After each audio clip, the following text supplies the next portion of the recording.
I am Thomas, and I am 34 years old. For exactly 18 years, I functioned as the silent, reliable bank account for my family, funding their comfortable lives while they treated me like an outsider in my own childhood home. Picture this scenario. We were sitting at the large mahogany dining room table, the exact same table I had purchased for them 3 years prior when my mother complained her old one was looking dated. The rich, savory smell of my mother's famous chicken lasagna filled the air. And right there, in the middle of a completely ordinary Friday evening, my parents looked me dead in the eye and casually stated that they had decided to leave the entire family inheritance, both the primary house and the vacation cabin, exclusively to my younger brother Julian. They told me I was simply too independent and that I did not need their help. They handed over my rightful legacy to a 30-year-old man who still brought his dirty laundry home on weekends. But there was one massive piece of information they did not know. They had no idea that my patience possessed a hard limit, and they certainly did not know that I held the legal and financial power to completely pull the rug out from under their perfect, entitled little lives. And right now, they are packing their personal belongings into cheap cardboard boxes, desperately begging me for a second chance. Before I tell you exactly how I turned their ultimate betrayal into the greatest real estate victory of my life, hit that like button if you believe in absolute, uncompromising justice. And please let me know where you are watching from in the comments below. Your support means everything. Now let's go back to where this nightmare truly began. The rain was coming down in heavy, relentless sheets that October afternoon when my cell phone vibrated on my desk.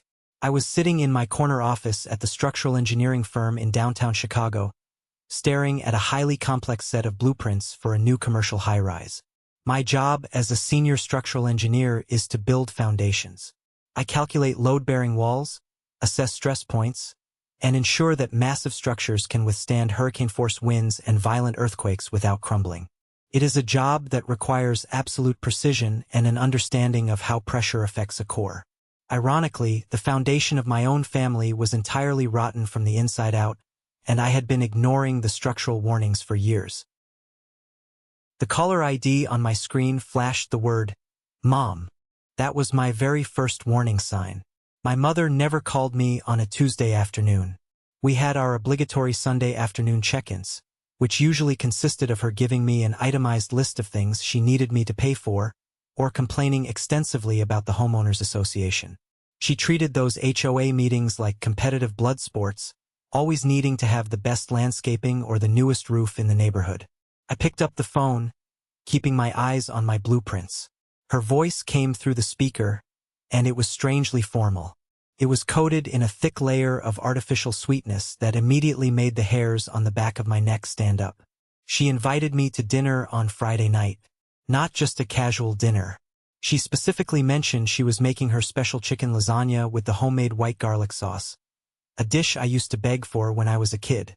She had not made that specific meal in almost a decade because she claimed it took too much effort. She told me it was absolutely crucial that I be there. She framed it as a matter of significant family business. When Friday evening finally arrived, I drove my car through the familiar, tree-lined streets of Oak Park. I pulled into the pristine driveway of the two-story house where I grew up. The property was immaculate. The lawn was perfectly manicured, a service I paid for every spring. The house itself was spotless. Every surface inside gleamed with lemon polish. Expensive vanilla candles were burning in the living room, completely failing to mask the underlying, suffocating tension that I could feel the moment I crossed the threshold. My brother Julian was already there. He was sitting right in the center of the brown leather sofa like a prince awaiting a royal audience. Julian is 30 years old. He proudly and loudly calls himself an entrepreneur, yet he has never actually held a job that provided a regular salary, health benefits, or a 401k. He was wearing a designer shirt that I knew for a fact he could not afford on his non-existent income. We eventually moved to the dining room and sat down to eat. The conversation was agonizingly polite and deeply artificial. My father, Richard, asked me about my recent projects at the engineering firm. He nodded along with a blank expression as I explained my new responsibilities, though his eyes looked completely glazed over. My mother poured an expensive, heavy bottle of Cabernet Sauvignon that usually only made an appearance on major holidays. Everything felt highly staged, like we were actors reading from a poorly written script. When the dinner plates were finally cleared and replaced with thick slices of tiramisu from the expensive Italian bakery downtown, my father cleared his throat loudly. He sat up completely straight in his chair, adopting the stern, authoritative posture he used to discipline me when I was a rebellious teenager. He announced, with a heavy dose of manufactured solemnity, that they had recently met with their lawyer to officially finalize their will. The air in the dining room grew instantly heavy. I felt my stomach drop into my shoes, an instinctual, physical reaction to the massive shift in the room's energy. I looked over at Julian. He did not look surprised in the slightest. He just swirled the expensive wine in his glass, a small, arrogant, thoroughly satisfied smirk playing on his lips. He already knew. My mother folded her hands neatly on the table, looking at me with an expression of profound, sickening pity. "Thomas, dear," she began, utilizing that condescending, patronizing tone that instantly made me feel like a helpless 12-year-old boy. "After a lot of careful consideration, your father and I have officially decided to leave the Oak Park house, as well as the vacation property up in Wisconsin, entirely and exclusively to Julian." The words hung in the air, echoing violently off the dining room walls. The house I grew up in. The place where I spent countless nights studying until my eyes burned. The vacation cabin where I spent my teenage years working a grueling summer job as a local lifeguard just to help pay the annual property taxes. All of it, gone. Handed over completely to a man who could not even manage to pay his own monthly cell phone bill without asking for an extension. "You will do very well managing the properties, Julian," my father added smoothly, speaking directly to my brother as if I had already evaporated from the room entirely. "It will give you the solid financial foundation you desperately need to finally launch your new startup company." I sat there frozen, my knuckles turning stark white as I gripped the edge of the mahogany table. I slowly turned my head and looked directly at my mother. "And me?" I asked. My voice sounded hollow, distant, like it belonged to a stranger. She offered me another look of deep, patronizing sympathy. "Thomas, you have a fantastic, high-paying salary. You are a senior structural engineer. You own your own beautiful apartment downtown. You have your own independent life and your own savings. You are just too independent. Julian needs this more than you do. He is still finding his way. He is more fragile. You clearly do not need our financial help." Fragile. They were openly calling a grown, 30-year-old man fragile to justify stripping me of my rightful family inheritance. I was not just angry in that moment. I was completely, fundamentally, and irrevocably broken. It was never actually about the monetary value of the real estate. It was about what the money represented. It was the undeniable slap-in-the-face proof that in their eyes, I was not a cherished son. I was a convenient safety net. I was a disposable tool. I realized right then and there that I had spent my entire adult life trying to buy the love and approval of people who were only interested in the contents of my wallet. But they had pushed me too far, and the foundation they thought was so secure was about to collapse right on top of them. To truly comprehend the absolute audacity of what had just transpired at that dinner table, you have to understand the decades of quiet, persistent exploitation that paved the way to this moment. The glaring disparity between Julian and me was not a sudden, unexpected development. It was a slow, deliberate, and highly toxic poisoning of my entire childhood. When I was 16 years old, I spent my summer weekends hauling heavy lumber and carrying rough bricks at local commercial construction sites. My alarm went off at 5 in the morning. I came home with severely calloused hands, smelling constantly of drywall dust and dried sweat, just so I could afford to buy my own school clothes, my own textbooks, and gas money. I even had to buy my own steel-toed work boots because my parents refused to pay for them. They constantly lectured me, telling me it was vital character building. They preached that hard, physical work was the absolute cornerstone of a successful, respectable life. Meanwhile, Julian, who is exactly 4 years younger than me, spent his 16th year playing video games in the air-conditioned basement. He received a highly generous $50 weekly allowance from my parents for doing absolutely nothing beyond taking out the trash once a week. When I turned 18, my grand prize for entering adulthood was my mother handing me the keys to a rusted, 15-year-old Schwinn bicycle, so I could pedal 3 miles in the snow to my community college classes. When Julian turned 18, a brand new, shiny silver Honda Civic magically appeared in the family driveway with a massive red bow on the hood. When I questioned the blatant unfairness, my father told me I was being petty and jealous. I swallowed the intense bitterness. I told myself that they were just tougher on the oldest child. I buried myself deep in my heavy engineering textbooks, took out massive student loans, and eventually clawed my way through a rigorous engineering program. Fast forward to my professional adult life. As my career stabilized and my salary grew, my parents' financial demands escalated proportionally. It started small and seemingly innocent. A couple of $100 here to fix a broken water heater in the basement.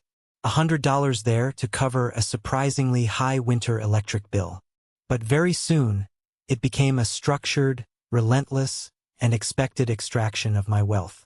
I eventually set up an automatic bank transfer of $500 every single month to their joint checking account just to help them cover their basic living expenses, because my father complained his factory pension was simply not enough to maintain their lifestyle.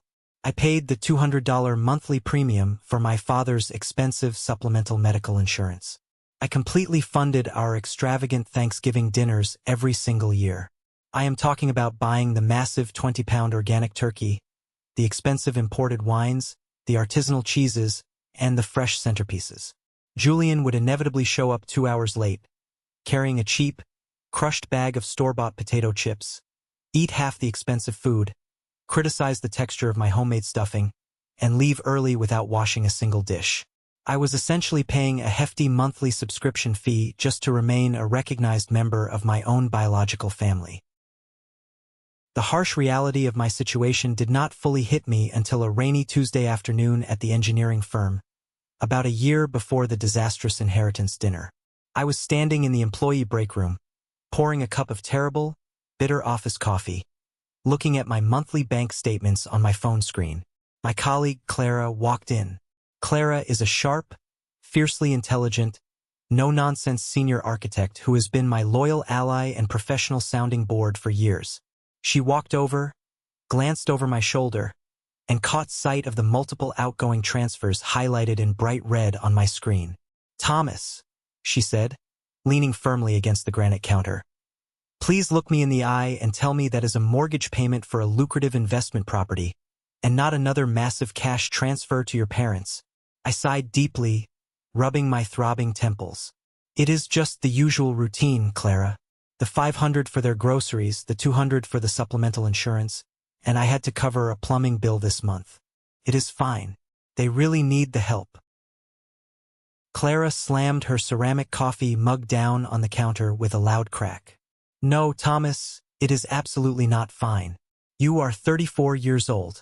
You are single-handedly funding the retirement lifestyle of 2 able-bodied adults and heavily subsidizing a 30-year-old man-child who refuses to work. You are acting like a commercial bank, and they are treating you like an endless ATM. Answer me honestly. When is the last time they called to ask how your day was without asking for cash in the exact same breath?" Her words stung fiercely because they were completely and undeniably accurate. But it was not just my parents' profound entitlement that fueled this destructive dynamic. There was a hidden, malicious architect behind my family's toxic structure. My mother's older sister, Aunt Beatrice. Aunt Beatrice was a master emotional manipulator wrapped in pastel floral cardigans and fake, sugary smiles. She played the public role of the sweet, caring, concerned aunt perfectly, but she possessed a deeply malicious and envious streak. I remember a specific, clarifying afternoon a few years prior. I had driven over to the Oak Park house on my only day off to fix a complicated leaky pipe underneath their kitchen sink, providing highly skilled, free labor, of course. They did not know I was still in the kitchen working. I could clearly hear Aunt Beatrice sitting in the adjacent living room. Her voice dropped to a hushed, conspiratorial, venomous whisper. "Eleanor, you really should not feel a single ounce of guilt about taking Thomas's money. she hissed to my mother. He is a corporate engineer. Do you have any idea the massive salary he brings in? He is practically swimming in extra cash. He buys expensive suits. But poor Julian. Oh, Julian is a fragile, creative soul. He is far too sensitive for the brutal corporate world. Thomas is deeply selfish and arrogant if he does not willingly share his wealth with his own blood. You need to fiercely protect Julian's future at all costs. I laid there on the cold linoleum floor, a heavy steel pipe wrench gripped in my hand, feeling the cold metal press hard into my palm. Selfish. I was working exhausting 60-hour weeks, completely delaying my own personal investments, paying their monthly bills, sacrificing my weekends, and I was the selfish one.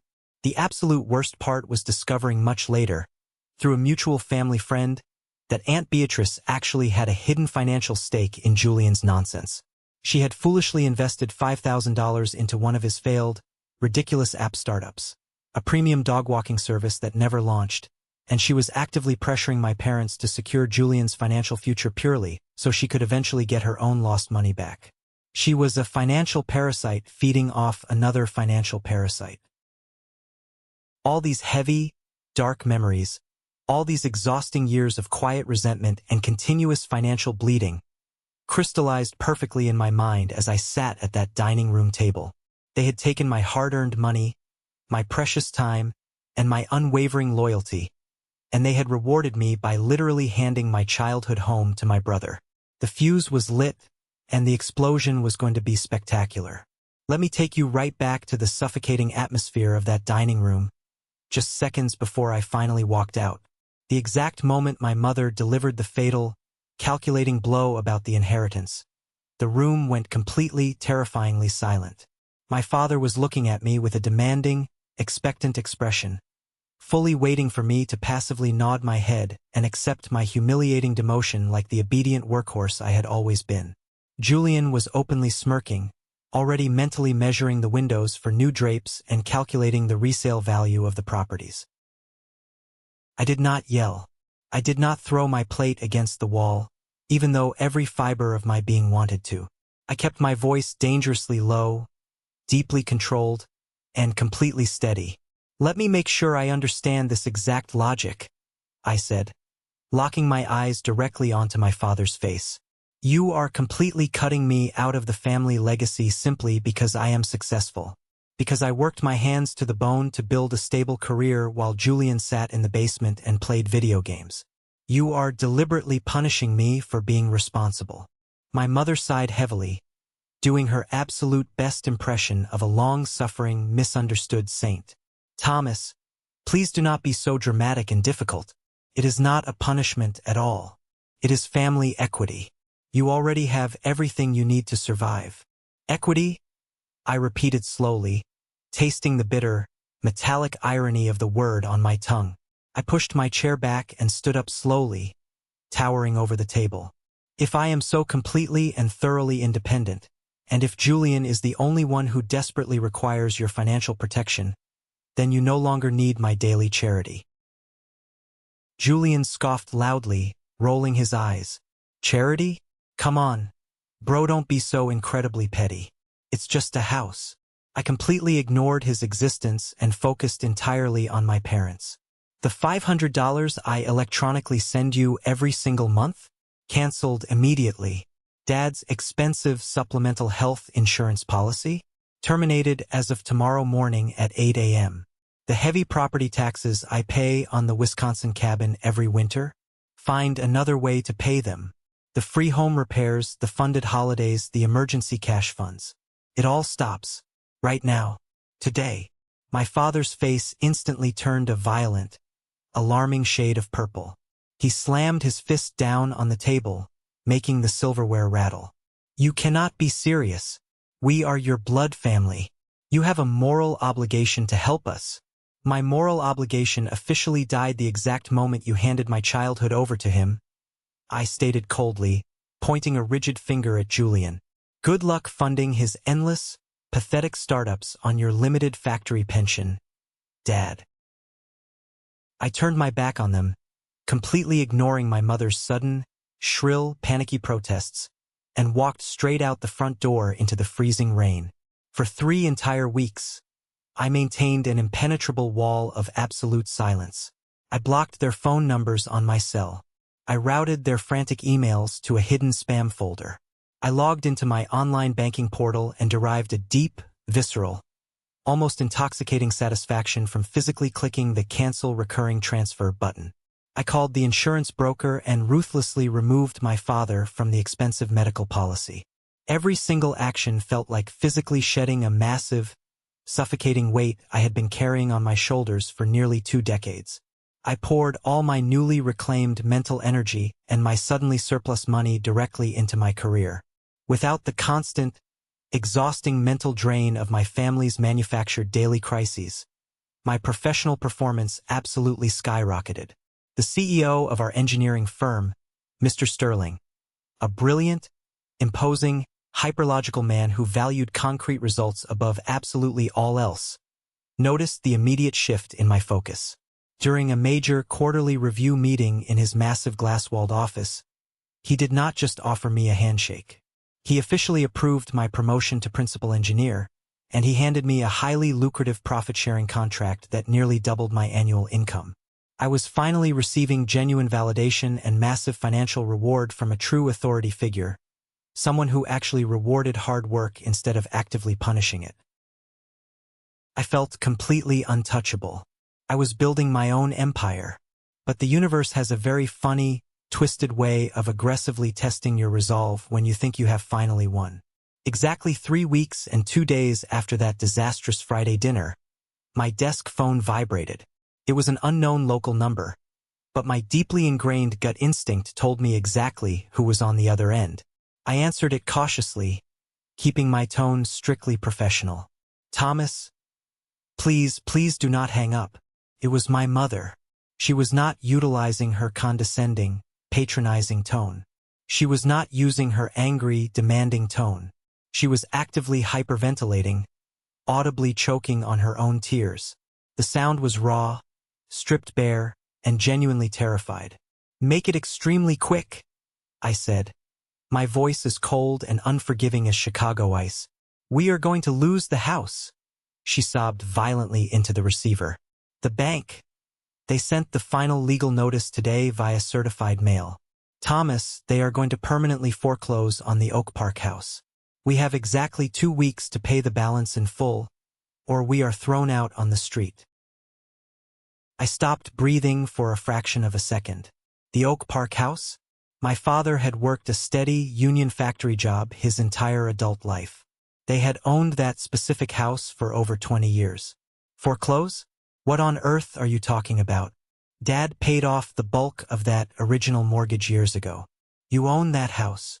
A heavy, suffocating, intensely shameful silence fell over the phone line. We quietly took out a second mortgage," she whispered, the profound shame evident in her cracking, weak voice. "We refinanced the property. We owe $68,000, Thomas. All of it is due right now. The grace periods are completely over. We have terrible credit scores because of late credit card payments. Absolutely no one will give us a personal loan. $68,000. My analytical engineering mind raced at light speed, desperately trying to calculate exactly how 2 retired people living a relatively quiet suburban life could rapidly burn through that much home equity. "Where exactly did the money go, Mom? You do not take luxury European vacations. You did not remodel the kitchen or the bathrooms. Where did $68,000 vanish to?"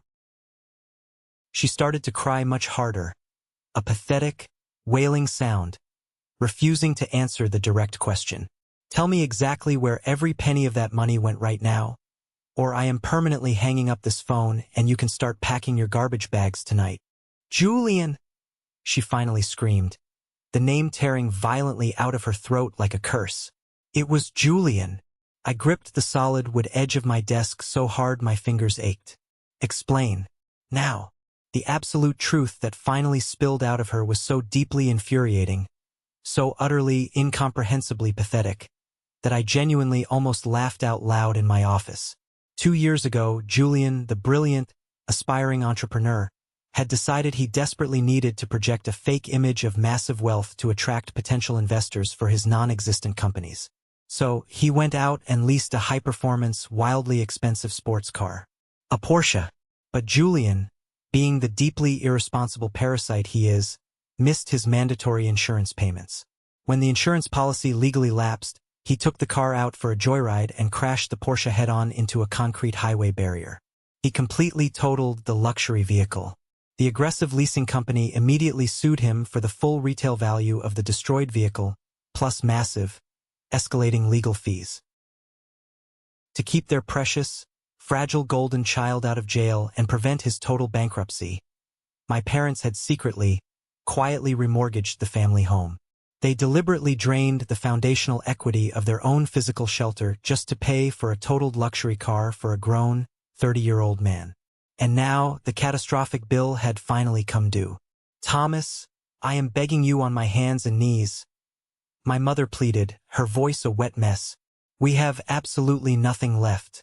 Julian has nothing. If you do not help us pay this, we will be homeless."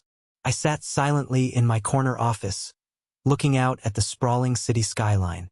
I thought about the rusted bicycle I rode through the freezing snow to college. I thought about the painful calluses on my teenage hands. I thought about them arrogantly handing the family inheritance to Julian at that dinner table, knowing full well they had already secretly mortgaged its entire value just to save him from his own stupidity. They were not just leaving me out of the will. They were actively, maliciously trying to pass a hollowed-out, debt-ridden shell of a legacy to Julian, desperately hoping they could eventually guilt-trip me into paying off the massive debt for him when they finally died. I did not feel a single ounce of anger anymore. I felt total, absolute, crystalline clarity. I realized in that exact moment that I held every single powerful card in the entire deck. "I will think about it," I said flatly, and ended the call without another word.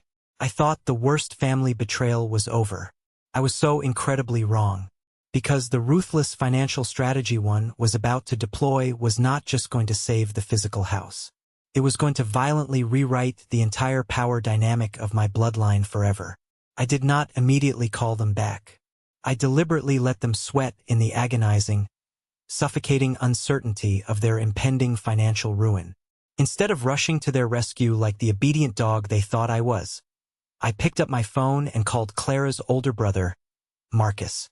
Marcus was a heavy-hitting, ruthless real estate broker in the greater Chicago area.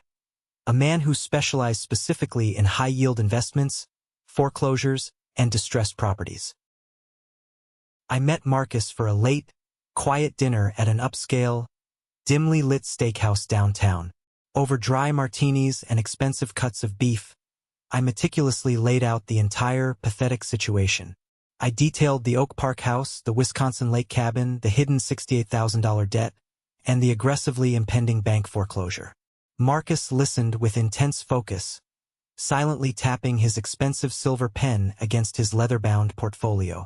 When I finally finished the story, he looked at me with a sharp, highly calculating, predatory gaze. "Thomas, you are literally sitting on a real estate gold mine," he said, pulling out a yellow legal pad and starting to write rapidly. "Oak Park is one of the absolute hottest rental markets right now for young corporate professionals with families who want good school districts. That specific house, with minimal, inexpensive cosmetic upgrades like fresh paint and new carpets, could easily command $3,000 a month in pure rent. The Wisconsin cabin? That is a short-term seasonal rental dream. Put it on a vacation rental site, manage it properly, and you are easily clearing $4,000 a month during the peak summer season." He slid the yellow legal pad across the white tablecloth toward me, tapping the circled numbers. $68,000 in debt is absolute pennies compared to the massive equity still locked inside those two properties. If the bank forecloses, your parents lose absolutely everything, their credit is destroyed forever, and the bank wins the house. But if you step in and pay off the debt, you should not just be bailing them out of the goodness of your heart. You should be aggressively acquiring the assets. It was a profound, life-altering light bulb moment. I was not going to be their tragic savior anymore. I was going to be a cold, calculating real estate investor. The very next morning, I scheduled an urgent, mandatory meeting with Lawyer Vance, the ancient, distinguished, highly traditional attorney who had handled my family's legal affairs for decades. Sitting in his stuffy, mahogany-paneled office, completely surrounded by towering walls of dusty legal books, I coldly outlined my strict terms.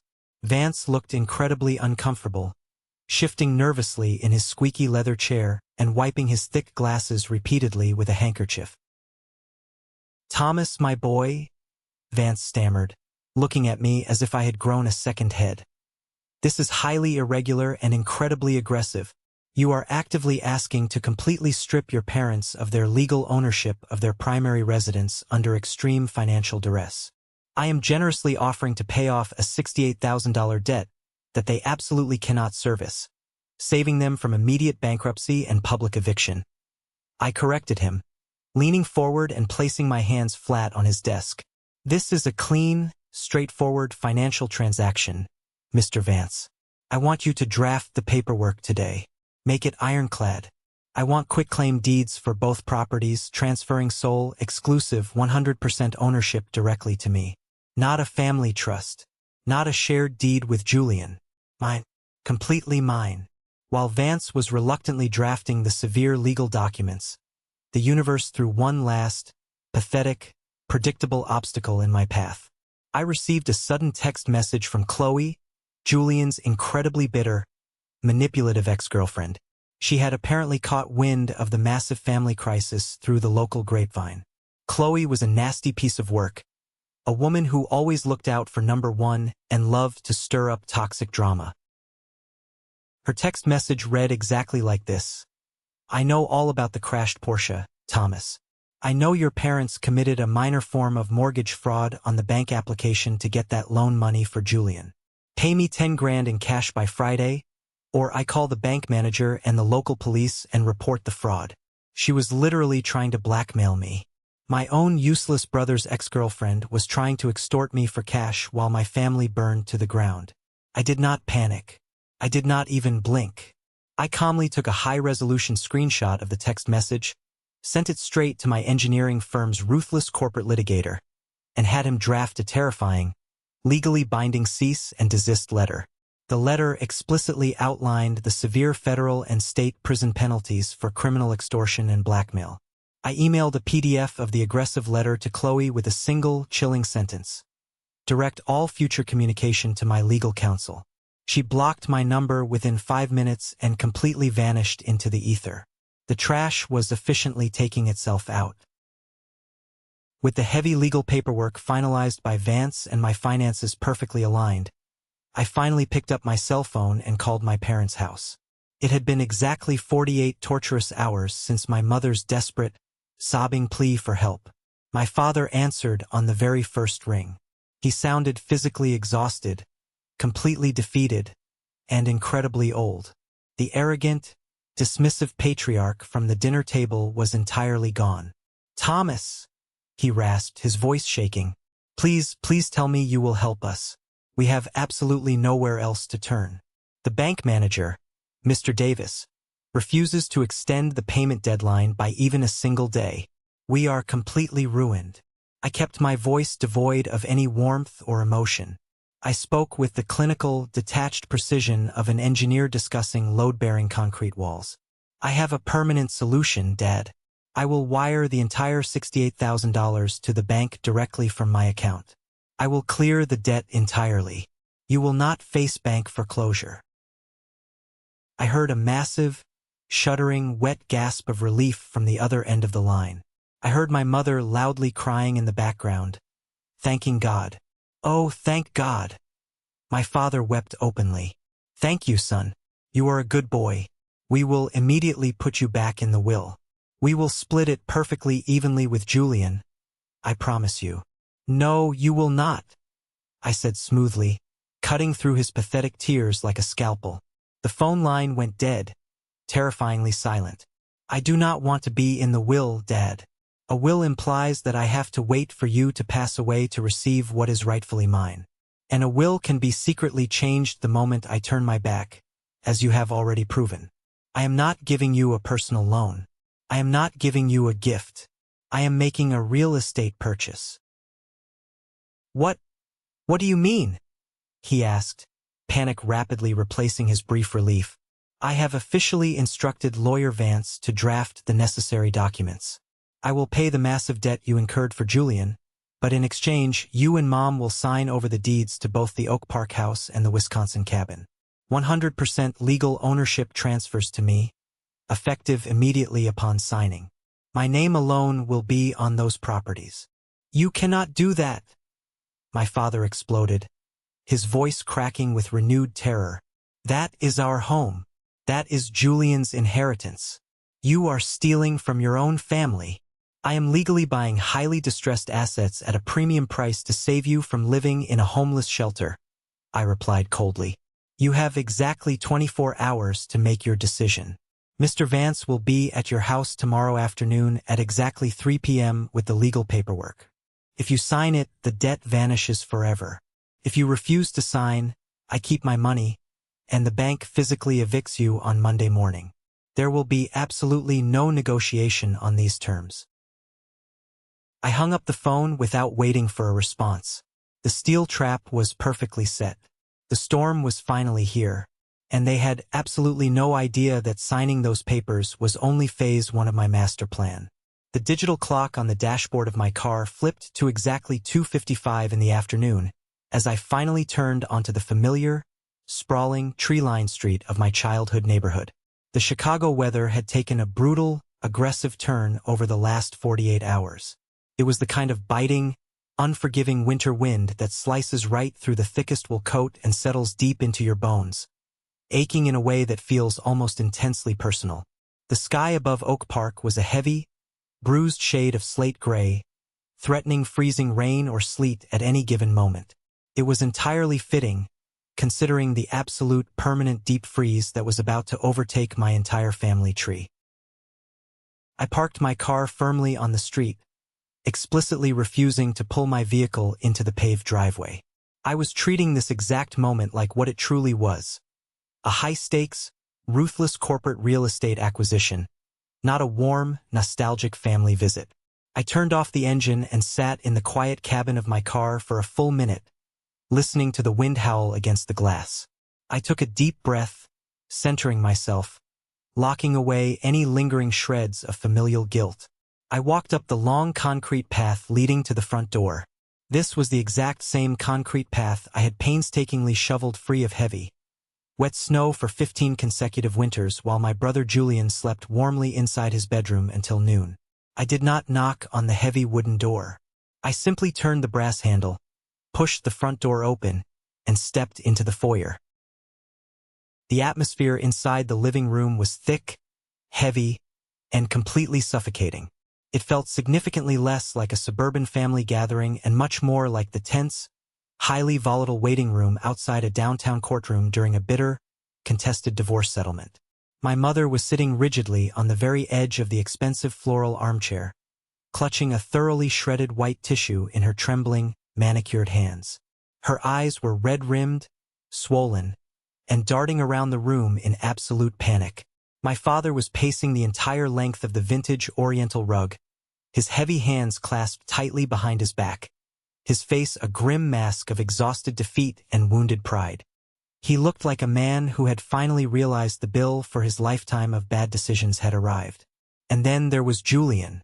My 30-year-old brother was leaning casually against the brick fireplace mantel, his arms crossed confidently over his chest, wearing a completely unearned, infuriating look of smug satisfaction. In his deeply warped, incredibly entitled mind, this entire catastrophic financial crisis was just a minor administrative hurdle. He genuinely believed that I was simply stepping in to play my designated, lifelong role as the obedient family workhorse. He thought I was just clearing the temporary financial roadblock so he could eventually inherit the property free and clear, exactly as they had promised him at that dinner table. He had absolutely no concept of the brutal legal reality that was about to violently crash down on his head. Sitting incredibly uncomfortably on the edge of the brown leather sofa was Lawyer Vance. The elderly attorney looked like he would rather be undergoing a root canal than sitting in this living room. He had his heavy, scuffed leather briefcase open on the glass coffee table, a remarkably thick stack of legally binding documents resting perfectly aligned next to a heavy gold fountain pen. "Thomas," my father said, abruptly stopping his relentless pacing the exact moment I walked into the room. He let out a long, incredibly heavy exhale that sounded exactly like a deflating car tire. "You are finally here. Thank God. Let us get this nightmare over with." I did not offer a polite greeting. I did not take off my wool winter coat or my leather gloves. I walked directly over to the coffee table, ignoring my family entirely, and looked down at the neatly stacked documents. "Mr. Vance, are the quitclaim deeds prepared exactly as I explicitly instructed over the phone?" Lawyer Vance cleared his throat nervously, adjusting his thick, wire-rimmed glasses and refusing to make direct eye contact with my parents. "Yes, Thomas. The documents are fully drafted, comprehensive, and entirely ironclad. By signing these specific legal papers, Richard and Eleanor, you are legally, permanently transferring 100% of your ownership rights, property titles, and financial interests in both the Oak Park primary residence and the Wisconsin lakefront vacation property directly to Thomas. You are completely waiving any and all future claims to this real estate. Once the ink is dry, you are no longer the owners." My mother let out a small, pathetic, high-pitched whimper, pressing the shredded tissue hard to her mouth to muffle a sob. Julian scoffed loudly from his position at the fireplace, aggressively rolling his eyes toward the ceiling as if this was all just unnecessary, tedious legal theater keeping him from his very important day. "Come on, Thomas," Julian sneered, his voice dripping with heavy, condescending arrogance. "Do we really need to go through all this dramatic, drawn-out legal nonsense? You are paying off the bank to save the family home. We all get it. You are the big, wealthy hero. Can we just sign whatever stupid papers the lawyer brought, so I can get back to working on my new business plan?" I slowly turned my head and looked directly into Julian's eyes. I did not raise my voice a single decibel.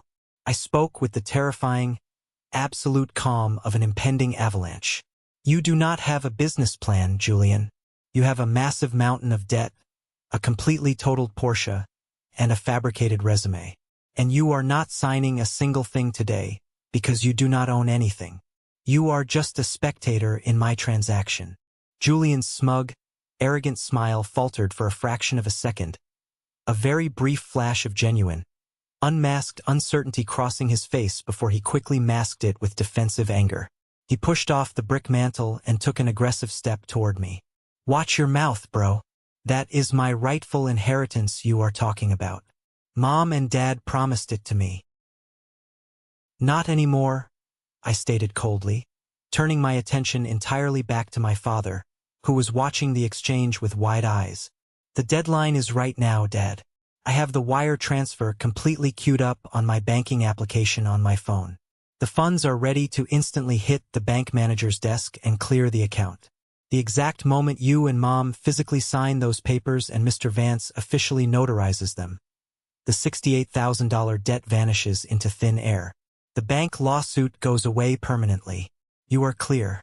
But if you hesitate for even one single minute, I turn around, I walk out that front door, and the county sheriff comes with the finalized foreclosure notices on Monday morning. You will be physically removed from the premises by armed officers." My father looked down at the thick stack of papers, then looked back up at me. His eyes were wide, filled with a desperate, unspoken, pathetic plea for mercy. He was frantically searching my face, desperately looking for the obedient, pushover son who used to hand over his hard-earned paycheck without a second thought. But that son was dead and buried. I stared back at him with the cold, calculating, dead eyes of a man who finally knew his absolute worth in the marketplace. Slowly, with a violently trembling hand, my father reached out across the glass table and picked up the heavy gold pen. He leaned over, his shoulders slumped in total defeat, and signed his name on the designated, highlighted lines. The loud scratching sound of the metal nib against the thick, crisp paper was the only noise in the entire room. He handed the pen to my mother without looking at her. She was shaking so violently I thought she might drop the pen onto the rug, but she managed to scratch out her messy signature next to his on both sets of deeds. Lawyer Vance meticulously checked the signatures, pulled his heavy metal notary stamp from his leather briefcase, and stamped the documents with a loud, definitive thud. "It is officially done," the attorney announced quietly, quickly packing the papers into his bag as if they were on fire. "The properties now belong entirely and legally to Thomas." I pulled my cell phone from my coat pocket, opened my secure banking application, and authorized the massive wire transfer. Within 30 seconds, I received the digital confirmation receipt from the commercial bank. The crippling debt was entirely wiped out. The atmosphere in the living room instantly shifted. The crushing, suffocating weight of the impending bank foreclosure evaporated from the air. My father collapsed back into his armchair, wiping a thick sheen of sweat from his forehead.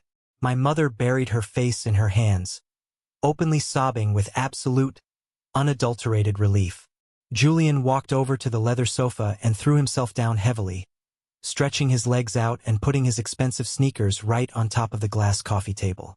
"Well, man, that was incredibly stressful," Julian declared, casually lacing his fingers behind his head and letting out a loud laugh. "Good looking out, bro. I knew you wouldn't actually let the bank take my house away. Mom, dry your tears. What is for dinner? I am absolutely starving. This drama really worked up my appetite." They genuinely thought the transaction was entirely over. They honestly thought they had successfully manipulated the system again, sacrificing a tiny little bit of pride and signing some paper to maintain their exact same comfortable, subsidized lifestyle. They truly believed they could just go right back to living in my newly acquired house, entirely rent-free, while I silently shouldered the massive financial burden of their catastrophic mistakes. It was the ultimate, blinding trap of their own staggering complacency. I reached deep into the inner breast pocket of my wool coat. I pulled out a crisp, bright white, sealed legal envelope. I held it up between my index and middle finger, the stark whiteness of the paper catching the ambient light of the room. "We are absolutely not finished," I announced.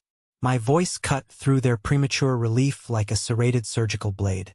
My father looked up, his brow heavily furrowed in deep confusion. "What on earth do you mean, Thomas? The bank is paid in full. The legal papers are signed and notarized. The nightmare is over." "The foreclosure nightmare is over for you," I corrected him smoothly, stepping closer to the table. "But my aggressive management of my newly acquired real estate portfolio has just begun." I tossed the white envelope onto the glass coffee table. It landed with a soft smack exactly where the property deeds had been sitting moments before. "That is an official, legally binding 30-day notice of eviction. You have exactly 1 month from today to pack all of your personal belongings, clean the property, and completely vacate my real estate." The silence that followed was absolute. It was the kind of profound, deafening, terrifying silence that happens immediately after a bomb detonates, right before the physical shockwave hits your chest. My mother slowly lowered her hands from her tear-stained face, staring at the white envelope as if it were a highly venomous snake poised to strike. "Eviction?" she whispered, the horrible word barely making it past her trembling lips. "Thomas, what in God's name are you saying to us?" "I am saying very clearly that I am not running a charity organization," I replied, my voice echoing loudly and firmly in the quiet room. "I just invested a massive amount of my own capital to secure this distressed asset. I already have a highly qualified, background-checked family prepared to sign an ironclad 2-year lease on this house at $3,000 a month. They are physically moving their furniture in on the 1st of next month." Julian sprang up from the leather sofa like he had been electrocuted, his face contorted with absolute, unhinged, violent rage. "You cannot do that. Are you insane? This is our home. You cannot kick our own parents out onto the freezing street. You are a sick, twisted monster." I turned slowly to face Julian, feeling a deep, dark, incredibly satisfying sense of pure victory wash over me. "I am not kicking them out onto the freezing street, Julian. I generously gave them 30 days to secure a new, affordable apartment. And let us be perfectly crystal clear about the reality of this situation. If I did not step in today and wire my own money, The commercial bank was going to kick you all out on Monday morning with zero notice, escorted by police with permanently ruined credit. I actually gave you a 30-day extension to pack your bags." My father stood up rapidly, his fists clenched tightly at his sides, his face turning red. "Thomas, you lied to us. You tricked us into signing those papers." "I did not lie about a single solitary thing," I shot back, my voice finally rising in volume to match his anger. "I explicitly told you I was buying the house. I told you I demanded the deed. You signed it completely willingly to save yourselves from bankruptcy. You just automatically, arrogantly assumed that I would let you continue living here for free because you are so incredibly used to bleeding my bank accounts dry. If I am not worthy of the family inheritance because I am too independent, then you are certainly not worthy of living in my premium investment property because you are too dependent. Get out of my house." I thought the explosion of anger was at its peak, but the real storm was just about to walk through the front door. Let's pause for a moment. Thank you for staying with me this far, you're truly amazing. Please help me by liking the video and commenting the number 1 below so I know you've been here with me until this point. This not only helps more people discover this story, but also lets me know that my experiences mean something to someone. Your support is the greatest motivation for me to keep sharing the rest of this journey.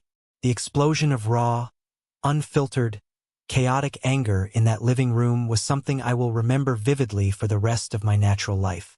Julian was screaming wildly at the top of his lungs, violently kicking the heavy glass coffee table and cursing my name with every vile word he could think of. My mother was wailing hysterically, clutching her chest and collapsing back into the armchair. Acting like this was a literal, physical funeral and someone had just died.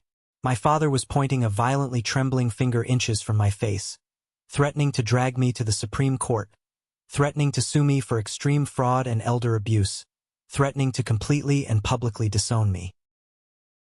"You already disowned me at that dinner table weeks ago," I shouted over the deafening chaos, my voice booming with a lifetime of heavily repressed authority and justified fury.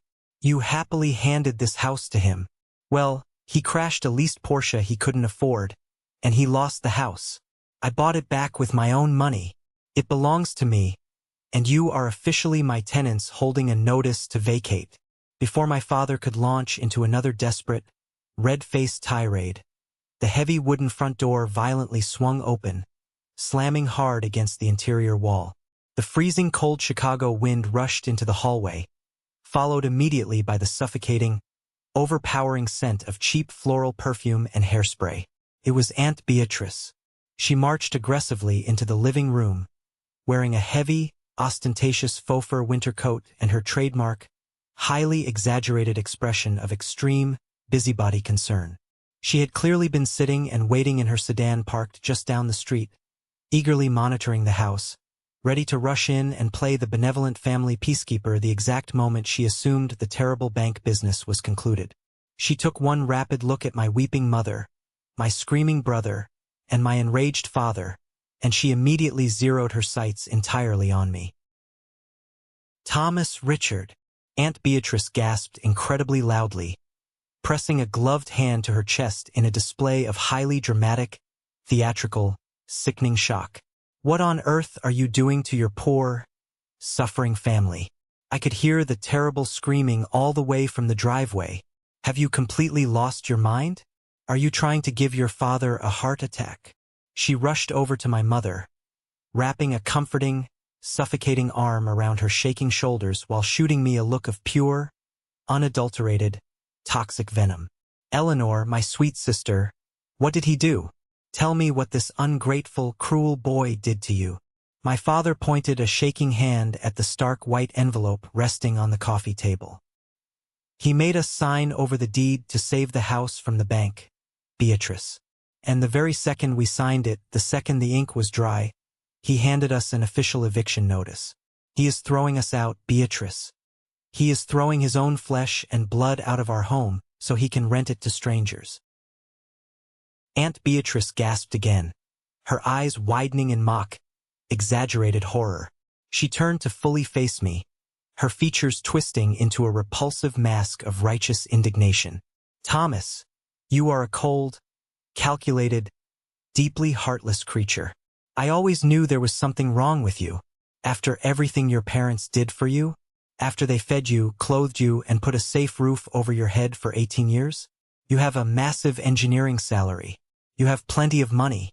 You should be utterly ashamed of yourself for treating your loving family like a cold corporate transaction. Julian desperately needs this house to get back on his feet. I stood there, perfectly still, looking at this woman.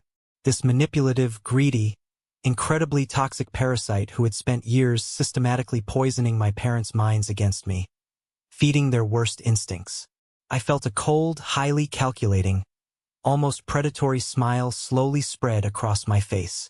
It was finally time to pull the final pin on the grenade I had been holding on to. "You know, Beatrice," I said, my tone incredibly casual, relaxed, and completely contrasting the intense hysteria in the room. "I am really, genuinely glad you decided to show up today. Your timing is absolutely impeccable. Because I actually brought a few extra, highly interesting legal documents with me that I think my father would be very interested in reading before I leave." I reached deep into my coat pocket one last time and pulled out a thick, neatly folded, heavy stack of printed legal and financial papers. I had asked my firm's corporate litigator to do a deep, comprehensive, forensic background dive into Julian's failed business ventures immediately after Chloe tried to blackmail me. I wanted to know exactly where every dollar of that Porsche money and his startup funds had actually come from. What the brilliant lawyers found was an absolute, undeniable goldmine of internal family betrayal. I unfolded the thick stack of papers and held them up in the air. "Dad, Mom, you secretly mortgaged this house to pay for Julian's crashed Porsche because you thought it was a tragic, unavoidable accident. You thought he was just a struggling, earnest entrepreneur who made a youthful mistake. But did you ever stop and wonder exactly why Aunt Beatrice was always so incredibly, aggressively supportive of Julian's ridiculous business ideas? Did you ever wonder why she constantly, relentlessly whispered in your ear, telling you to cut me out of the inheritance to protect him?"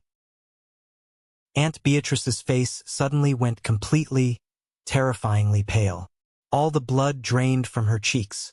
The fake, righteous anger evaporated into thin air, replaced instantly by genuine, stark, wide-eyed terror. She quickly let go of my mother's shoulders and took a rapid step backward, distancing herself. "Thomas, do not be absolutely ridiculous. This is a private, sensitive family matter. Do not drag me into your cruel, vindictive games. You dragged yourself in years ago when you decided to play financial advisor with my money." I snapped, my voice cracking like a whip. I turned directly to my father and shoved the stack of papers into his chest. "Read the highlighted sections, Dad. Read them right now. These are the official state corporate registration documents and the certified financial ledgers for Julian's last 3 failed startup companies. The premium dog walking app that never launched, the organic energy drink brand that failed health inspections, and the fake cryptocurrency consulting firm." My father, deeply confused and disoriented by the sudden shift in focus, took the heavy papers. He pulled his reading glasses from his shirt pocket with trembling fingers and started scanning the pages. Julian suddenly went incredibly, unnervingly quiet, his eyes darting frantically toward the front door as if calculating his chances of escaping the room before the bomb detonated. "Look closely at the registered list of initial seed investors," I instructed my father, pointing at the page. My father's tired eyes tracked slowly across the printed page. He stopped abruptly. He blinked rapidly, pulled the glasses down slightly to rub his eyes, and read the specific line again to ensure he wasn't hallucinating. He looked up, his face a picture of absolute, unadulterated, world-shattering shock. "Beatrice, you invested $25,000 into these fake companies." My mother gasped loudly, turning to look at her sister with total disbelief. You explicitly told us you were completely broke. You told us you could not help us with the mortgage payment because you had absolutely no savings left from your divorce." "Oh, it gets much, much better, Mom," I continued relentlessly, showing absolutely no mercy. "Turn to the second page, Dad. Look at the legal corporate structure they filed. My father flipped the page, the paper crinkling loudly in the tense silence. His hands were shaking again, but this time it was absolutely not from fear. It was from pure, radiating, white-hot fury. Beatrice is legally listed as a 40% equity partner. She held a priority lien against Julian's future personal assets. Exactly, I said, my voice echoing with crushing finality in the living room. Aunt Beatrice did not want you to give Julian the Oak Park house and the Wisconsin cabin because she cared deeply about his fragile, creative soul. She actively, deliberately convinced you to cut me out of the will, and she actively convinced you to give Julian absolutely everything, because Julian secretly owed her $25,000. She knew for a fact that the only way she would ever get her lost money back from his catastrophic failures was if Julian suddenly, magically owned hundreds of thousands of dollars in liquid real estate. She was using you, Dad.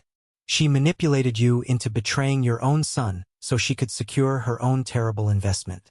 You sold me out for a woman who was actively conning you. The silence in the room was absolute.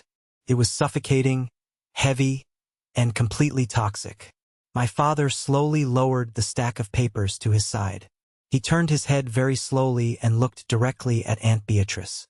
The look in his eyes was absolutely terrifying. It was the devastating look of a man who realized he had literally burned down his entire life, destroyed his relationship with his only successful son, all for a pathetic, greedy lie. Richard, please, you have to understand, Aunt Beatrice stammered, holding her hands up defensively, backing toward the hallway. It was just business. I was trying to help the boy learn financial responsibility. You know exactly how Thomas is. He is too independent. He is arrogant. He does not need the money. Get out, my father growled. The guttural sound originated deep in his chest, like an angry animal. Eleanor, tell him, please make him understand, Beatrice pleaded, looking desperately at my mother for backup. Get out of my house, my father roared at the top of his lungs, his booming voice literally shaking the glass in the windows. You poisoned my entire family. You convinced me to cut my own flesh and blood out of his legacy so you could line your own greedy pockets. Get out before I physically throw you out into the street. Aunt Beatrice scrambled backward in absolute panic, grabbing her purse from the credenza and practically running out the front door, slamming it shut so hard the walls vibrated. Julian was staring intensely at the floorboards, absolutely terrified to look our father in the eye. My mother was weeping silently into her hands, completely and utterly broken by the massive revelation of betrayal. I looked at the three of them standing amidst the ruins of their own making. The grand illusion of the perfect, loving, supportive family was entirely shattered, reduced to nothing but dust and ash on the hardwood floorboards. They had willingly chosen to listen to the toxic whispers of a greedy manipulator instead of judging me by my decades of loyal, unquestioning actions. You made your choices, I said quietly, the intense anger completely draining out of my body, leaving behind only a cold, hard, unbreakable resolve. You treated me like a college fund, an insurance policy, and a disposable ATM. You treated Julian like a king. Now you have the absolute truth.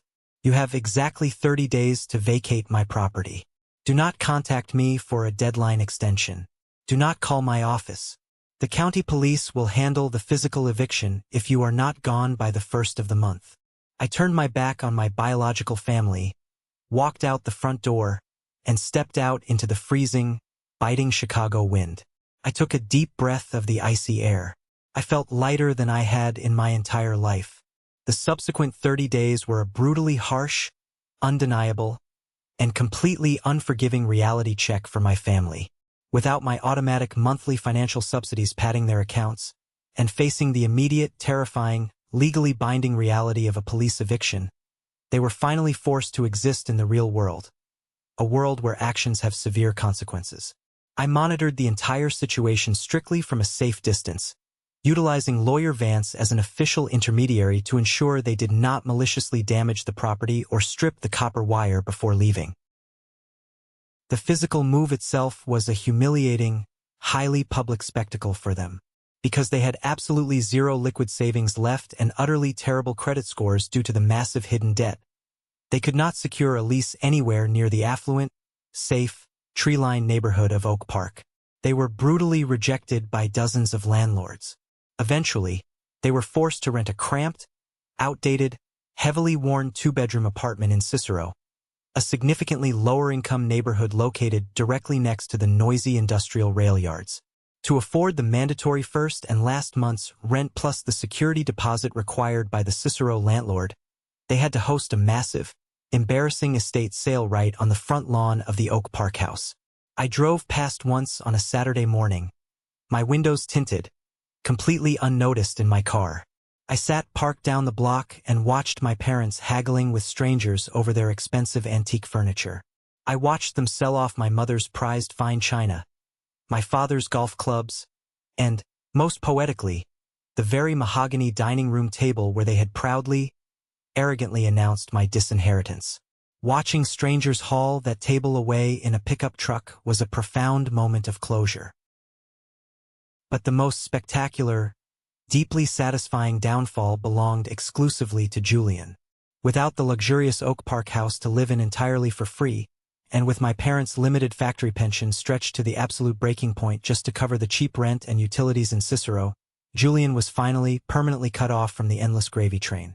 There was no extra room in the Cicero apartment for his gaming setup. He could no longer sit in a finished basement and pretend to be an elite entrepreneur. He was faced with the very real, immediate threat of homelessness and starvation. Forced into a tight corner by the basic human instinct for survival, Julian had to abandon his massive, unearned ego. He actively applied for dozens of corporate jobs and was routinely, laughably rejected because his resume was a fictionalized joke filled with failed, unregistered LLCs. Eventually, the manager of a local, run-down, incredibly gritty gym in a bad part of town took pity on him. The golden child, the fragile soul who was supposed to inherit hundreds of thousands of dollars in prime real estate, was hired as a minimum-wage sanitation worker. He spent his long, grueling days wiping down sweaty weight benches, plunging clogged toilets, mopping the grimy locker room floors, and handing out clean towels to people who didn't even look at him. He was 30 years old, taking harsh orders from 20-year-old college students, finally learning the brutal, exhausting value of a single hard-earned dollar. While their comfortable world collapsed into necessary chaos, my world rapidly and exponentially expanded. Exactly on the 31st day, I took physical, legal possession of the Oak Park house. The locks were changed immediately. I brought in a professional contracting crew. We painted the dated walls a modern, clean, neutral gray, ripped out the old, stained carpets, and professionally polished the original hardwood floors until they shined like glass. Less than 2 weeks later, the Mitchell family moved in. They were a wonderful, hard-working, dual-income couple with 2 young, polite daughters. They treated the house with genuine respect and gratitude, something my own flesh and blood had never bothered to do. The Wisconsin cabin underwent a similar, highly profitable transformation. I hired a local, aggressive property management company to run it exclusively as a short-term vacation rental. Because of the prime, highly sought-after lakefront location and some modern aesthetic upgrades I funded, it was booked solid throughout the entire peak summer season, generating premium nightly rates. The financial return was absolutely staggering. Between my massive, newly increased salary as a principal engineer at the firm and the lucrative, consistent passive income actively streaming in from the 2 properties, my bank account swelled to numbers I had never seen. I did not waste the capital on flashy cars or expensive watches. I used the robust cash flow and my impeccable, pristine credit score to secure a commercial mortgage. I purchased my 3rd property, a large multifamily duplex in a rapidly gentrifying neighborhood near the city center, and immediately rented both updated units to young professionals. I was no longer just an engineer calculating structural loads. I was building a tangible, resilient, highly profitable real estate empire. I had successfully, methodically transformed the ultimate familial betrayal, the worst moment of my life, into the foundational bedrock of my total financial independence. I had cut the massive dead weight that was holding me down, and I was finally soaring higher than I ever thought possible. 3 complete, highly transformative years passed since the cold day I handed them that white eviction envelope. Time is a remarkable, highly efficient emotional filter. It strips away the blinding, chaotic heat of immediate anger and leaves behind only the cold, hard, undeniable truths of reality. I was now 37 years old. I officially owned and managed 6 highly profitable residential properties across the greater Chicago area, creating a massive portfolio of wealth. I had officially stepped back from the grinding, exhausting 60-hour work weeks at the engineering firm, transitioning smoothly into a highly paid, specialized consulting role that allowed me to dictate my own hours and focus primarily on expanding my real estate investments. I was wealthy, I was incredibly healthy, and most importantly, I was entirely at peace with the silence in my life. My parents had quietly, inevitably adapted to their new, highly restricted reality in Cicero. The harsh, abrupt transition had aged them significantly, adding deep lines to their faces and a stoop to their posture. But it had also forcibly humbled them. About 2 years into the strict estrangement, I received a handwritten letter in the mail. It was from my mother. It was not a demand for cash. It was not a manipulative guilt trip engineered by Aunt Beatrice, who had completely vanished from their lives the moment the money dried up. It was a raw, deeply painful, profoundly sincere apology letter. She admitted in shaky handwriting that they had taken me completely for granted for decades. She admitted that they had been entirely blinded by their desperate desire to coddle Julian and protect him from the world, and that they had committed a terrible, unforgivable injustice against me. I read the letter twice, sitting quietly in my office. I folded it neatly, placed it in a desk drawer, and closed it. I forgave her in my heart, freeing myself from the heavy, lingering resentment that had poisoned my youth, but I did not invite them back into my life. Forgiveness does not require reconciliation. A repaired bridge can still lead you straight back into a highly dangerous neighborhood. The most surprising, genuinely shocking development, however, came from Julian. On a crisp Tuesday morning, I was sitting in a local downtown coffee shop, reviewing a complex commercial lease agreement on my laptop while drinking a black coffee. A tall shadow fell over my table, blocking the sunlight. I looked up and saw my brother standing there. He looked entirely different. The arrogant, smug, entitled smirk was completely gone. He was wearing a simple, clean, perfectly ironed uniform polo shirt with the logo of a large, highly respected regional fitness chain. His hands looked rough and calloused.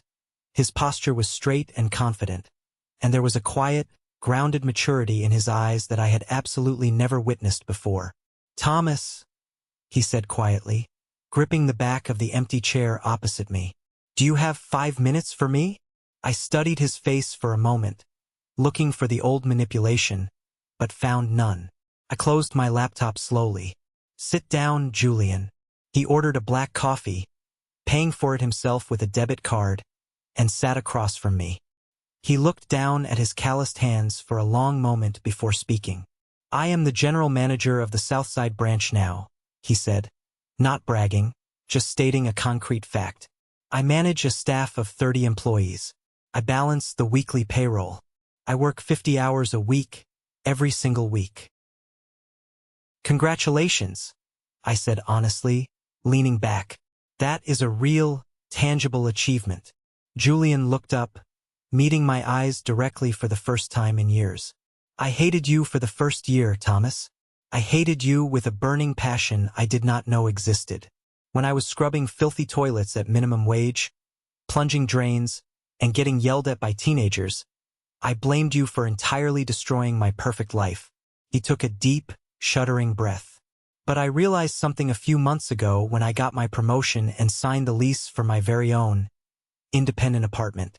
You did not destroy my life, Thomas. You actually saved it." I leaned forward in my chair, genuinely surprised and moved by the profound self-awareness coming from a man I thought was a lost cause. "Mom and Dad were actively drowning me," Julian continued, his voice thick with heavy emotion.